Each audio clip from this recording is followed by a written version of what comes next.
గతంలో చంద్రబాబు నాయుడు గారు 14 ఏళ్ళు ఉంటే ఒక్క పథకం కూడా చెప్పుకునేదానికి ఈరోజు లేదు.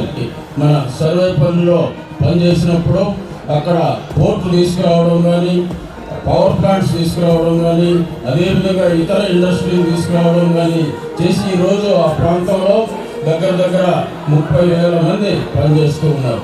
నేను వచ్చిన ఈ సంవత్సరం రోజుల్లో మన ప్రాంతం అంతా కూడా 150 కోట్లతో అభివృద్ధి చేశాను. మీ అందరికీ కూడా తెలుసు. నేను రైల్వే స్టేషన్కి మన పాతది 86 నిర్మించిన రైల్వే స్టేషన్కి 100 కోట్ల రూపాయలు తీసుకొచ్చి ఇప్పుడు నూతనంగా దాన్ని నిర్మిస్తూ ఉన్నారు.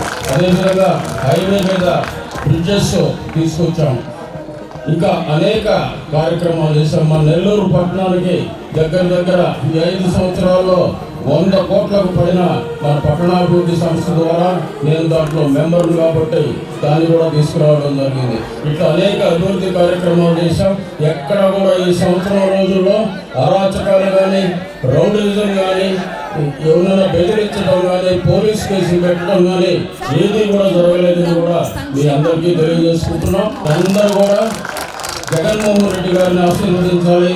అసెంబ్లీకి నన్ను, పార్లమెంటుకి విజయసాయి రెడ్డి గారిని ఆశీర్వదించాలని మిమ్మల్ని అందరినీ కూడా కోరుకుంటూ